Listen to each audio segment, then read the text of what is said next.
Donc la sorcellerie, c'est quoi? Sorcellerie veut dire sihr, qui vient du mot Sahara, qui signifie en langue arabe une chose dont la cause est cachée ou subtile. C'est pour cela que les Arabes appellent par exemple la nuit Sahar, car les choses sont cachées à ce moment-là. Le mot sihr consiste à faire dévier une chose de sa réalité. Comme par exemple celui qui prend le faux et qui le fait dévier de son apparence normale pour le faire paraître vrai. Au niveau de la définition religieuse de la sorcellerie, Fakhr ad-Din al-Razi a dit que la sorcellerie, au niveau de la religion, concerne spécialement toute chose dont la cause est inconnue et qui se manifeste en dehors de sa réalité, jouant ainsi le rôle de la tromperie ou de la duperie. Ibn Qudama al-Maqdisi dit qu'il s'agit de nœuds, d'incantations, de paroles dites ou écrites ou des actes faits qui agissent sur le corps de l'ensorcelé, le cœur ou la raison sans qu'il ne l'ait même touché. Cela est bien réel, donc la sorcellerie est bien réelle, il continue. Et il en est qui donne la mort ou rend malade ou empêche l'homme d'avoir des relations avec son épouse ou sépare l'homme de sa femme ou fait haïr l'homme ou la femme par son compagnon ou fait naître un amour entre deux personnes. Certaines personnes se posent la question de l'existence réelle de la sorcellerie et il y en a même qui déclarent fortement que la sorcellerie, elle n'existe pas. Cependant, en islam, la sorcellerie est une réalité et de nombreuses preuves du Coran et de la Sunna attestent de l'existence de la sorcellerie. Dans le Coran, Allah subhanahu wa ta'ala nous dit قال موسى أتقولون للحق لما جاءكم أسحر هذا ولا يفلح الساحرون. Moussa dit, dites-vous de la vérité quand elle vous est venue, est-ce que cela est de la sorcellerie alors que les sorciers ne réussissent pas? Ou encore cet autre verset où Allah subhanahu wa ta'ala il dit فَلَمَّا أَلْقَوْا قَالَ مُوسَى مَا جِئْتُمْ بِهِ السِّحْرُ إِنَّ اللَّهَ سَيُبْطِلُهُ إِنَّ اللَّهَ لَا يُصْلِحُ عَمَلَ الْمُفْسِدِينَ. Lorsqu'ils jetèrent, Moussa dit, ce que vous avez produit est magie. Allah l'annulera, car Allah ne fait pas prospérer ceux que font les fauteurs de désordre. Et comme autre preuve, ce verset que nous sommes en train d'étudier de la sourate Al-Falaq, quand Allah dit Min sharri naffathati fil uqad, ça veut dire que les sorciers existent vraiment et que la sorcellerie est une réalité. Nous avons aussi au niveau de la sunna ce hadith du prophète sallallahu alayhi wa sallam que nous avons évoqué au tout début de la sourate Al-Falaq où le prophète sallallahu alayhi wa sallam avait été ensorcelé par un homme qui s'appelait Labib ibn al-Asam. Dans un hadith rapporté par Al-Bukhari, le prophète sallallahu alayhi wa sallam a dit « Éloignez-vous de 7 grands péchés destructeurs ». Les gens demandèrent au messager d'Allah « Mais quels sont-ils » Le prophète sallallahu alayhi wa sallam répondit « Donner un associé à Allah, pratiquer la sorcellerie, tuer la vie qu'Allah a interdite, sauf en cas de droit selon la loi islamique, pratiquer l'usure, donc l'intérêt et la riba, prendre de l'argent de l'orphelin, tourner le dos à l'ennemi sur le champ de bataille au moment du combat et accuser d'adultère les femmes chastes croyantes qui ne pensent jamais à commettre un acte contraire à la chasteté. Donc dans ce hadith-là, il y a la preuve que la sorcellerie existe et qu'elle fait même partie des 7 plus grands péchés destructeurs. Si la sorcellerie existe, quelles sont alors les conséquences de la sorcellerie? La sorcellerie est utilisée pour détourner une chose de sa réalité. Donc elle est utilisée la plupart du temps pour nuire à l'autre. Elle peut donc avoir comme conséquence de rendre une personne malade, folle, de séparer entre deux bien-aimés ou de lier un faux lien entre deux personnes et créer de l'amour entre elles. Et la sorcellerie peut même amener la mort de la personne ensorcelée. La sorcellerie est aussi utilisée quelquefois pour entraîner le célibat d'une personne. Voir qu'il y a des gens qui ont du mal à se marier. quelquefois c'est des sorts qui leur ont été jetés. Donc la sorcellerie du côté de la personne qui est ensorcelée et même de la société en général cause beaucoup de maux, de malheur, de douleur. Pour la personne maintenant qui demande aux sorciers de faire la sorcellerie, le prophète sallallahu alayhi wa sallam nous a dit: celui qui se rend chez un voyant et croit en ses propos a certes mécru à ce qui a été révélé à Muhammad sallallahu alayhi wa sallam. Et donc les savants portent un jugement de mécréance sur cette personne-là. Maintenant, quant aux sorciers, son sort est encore plus dramatique. En effet, Allah subhanahu wa ta'ala a dit dans le Coran: وَاتَّبَعُوا مَا تَتْلُو الشَّيَاطِينُ عَلَى مُلْكِ سُلَيْمَانَ. Et ils suivirent ce que les diables racontent contre le règne de Sulayman. وَمَا كَفَرَ سُلَيْمَانُ وَلَكِنَّ الشَّيَاطِينَ كَفَرُوا يُعَلِّمُونَ النَّاسَ السِّحْرَ وَمَا أُنزِلَ عَلَى الْمَلَكَيْنِ بِبَابِلَ هَارُوتَ وَمَارُوتَ وَمَا يُعَلِّمَانِ مِنْ أَحَدٍ حَتَّى يَقُولَا إِنَّمَا نَحْنُ فِتْنَةٌ فَلَا تَكْفُرْ. Alors que Sulayman n'a jamais été mécréant, mais bien les diables. Ils enseignent aux gens la magie ainsi que ce qui est descendu aux deux anges, Harut et Marut à Babylone.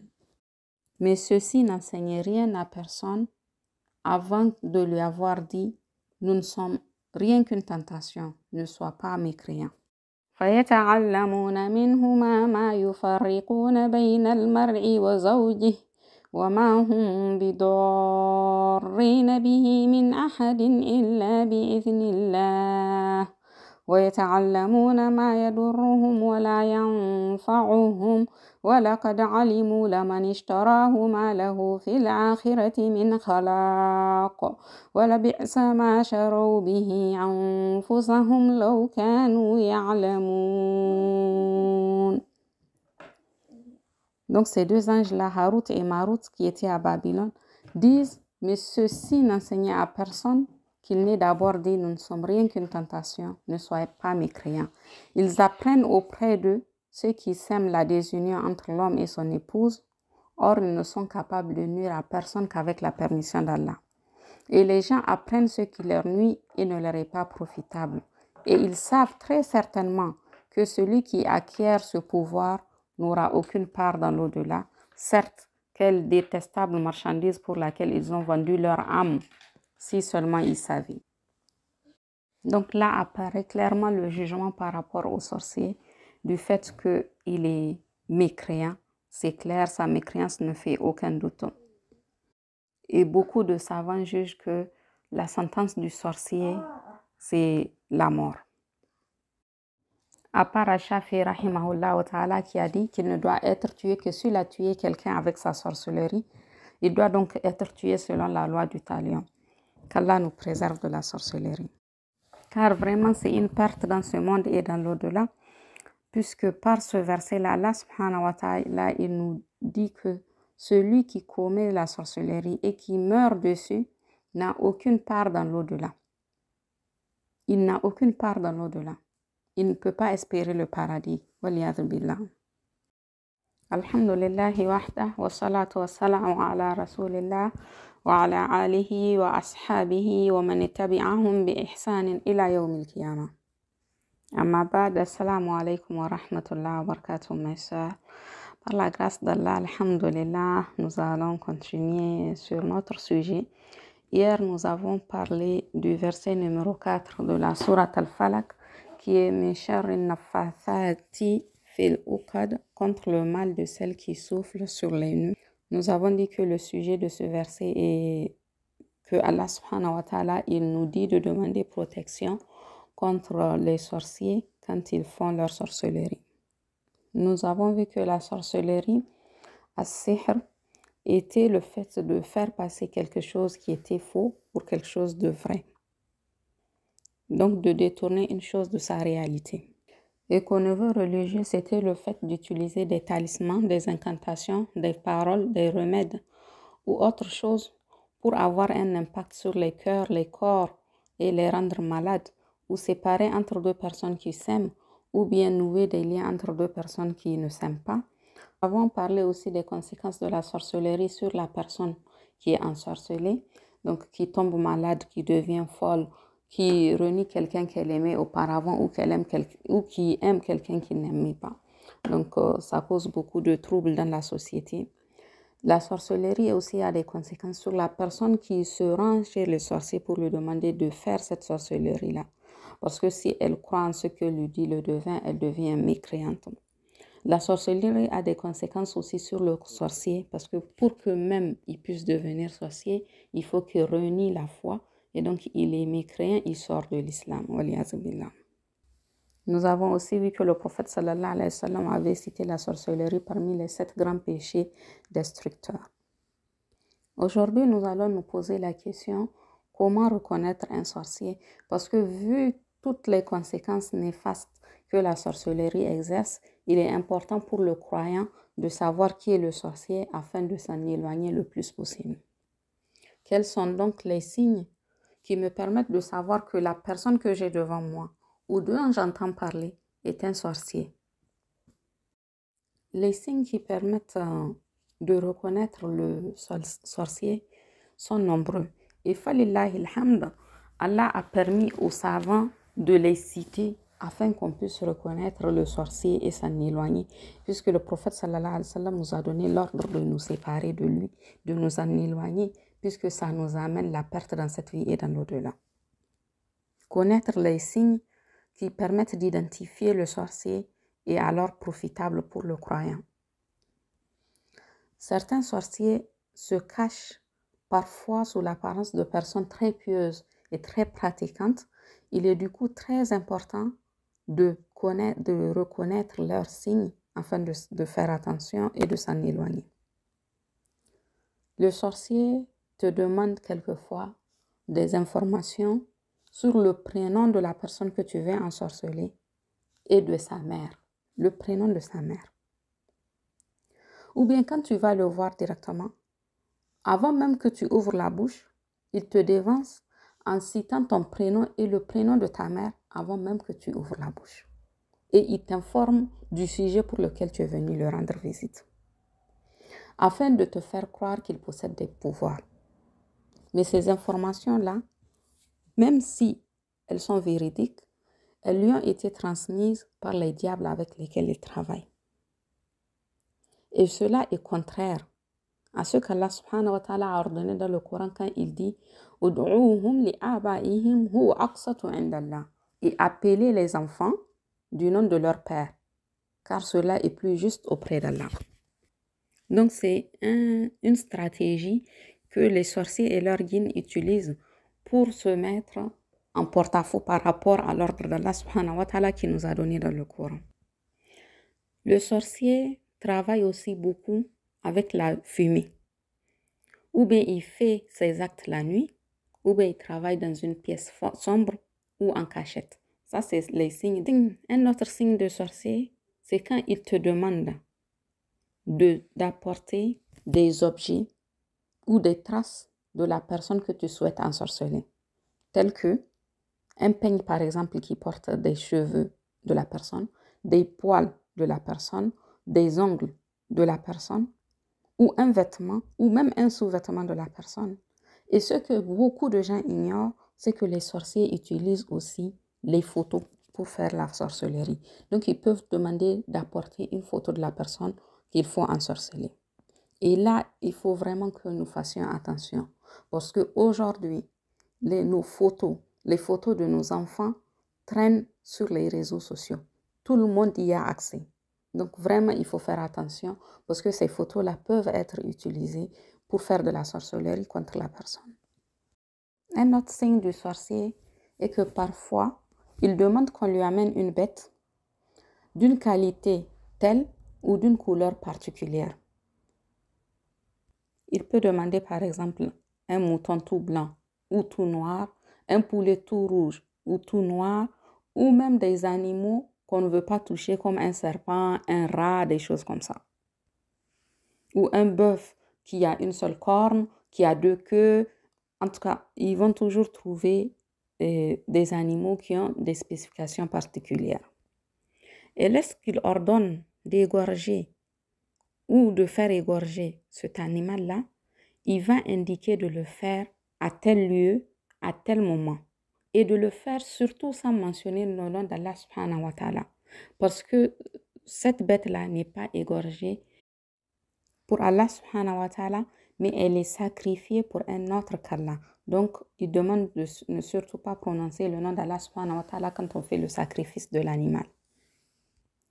Quelquefois, le sorcier va alors prendre le sang de la bête et le passer sur un endroit du corps d'un malade pour soi-disant dire qu'il est en train de le soigner, ou bien l'asperger avec le sang, ou bien ils abandonnent la bête dans un certain endroit désert tel que des décharges ou des cimetières sans le manger. Un autre signe du sorcier, c'est qu'il va fabriquer des talismans sur lesquels il écrit des termes difficiles à comprendre, qui comprennent des chiffres, des flèches, des étoiles, des formes, des noms d'étoiles. Quelquefois même, il va ajouter à toutes ces choses-là des versets du Coran afin de faire croire qu'il soigne avec le Coran ou qu'il utilise le Coran pour demander de l'aide. Alors qu'il est en train d'utiliser le Coran tout en le rabaissant, parce qu'il va écrire le Coran soit en coupant les versets, soit en séparant entre les lettres, soit en y rajoutant des carrés ou des signes. Et c'est un acte que les diables lui demandent afin qu'il se rapproche, lui, le sorcier des diables. Parfois même, le sorcier récite le Coran à voix haute afin que la personne qu'il a en face de lui pense qu'il est en train de faire de la ruqya avec le Coran. Mais en fait, à voix basse et sans qu'on ne l'entende, il va prononcer des formules contenant du shirk ou des incantations incompréhensibles. On le voit souvent murmurer des paroles non compréhensibles. Un autre signe du sorcier, c'est qu'il va donner à la personne une amulette, un collier, que la personne devra garder avec elle et lui ordonner de ne jamais se séparer de cet objet-là. Quelquefois même, il va donner au malade une sorte de croix qui ressemble à la croix chrétienne et il demandera au malade de le porter. Pourquoi? Ça se produit souvent quand le sorcier travaille avec un djinn chrétien. Parfois, le sorcier va demander à la personne qui le sollicite de s'isoler des gens et de rester dans une chambre sombre et de ne pas rentrer dans la lumière du jour. Il demande cela aux malades parce qu'il cherche à satisfaire les diables qui aiment ce type d'endroit et qui aiment que la personne les imite. Quelquefois, le sorcier peut remettre à la personne des feuilles qu'elle devra brûler ou les faire passer dans l'encens.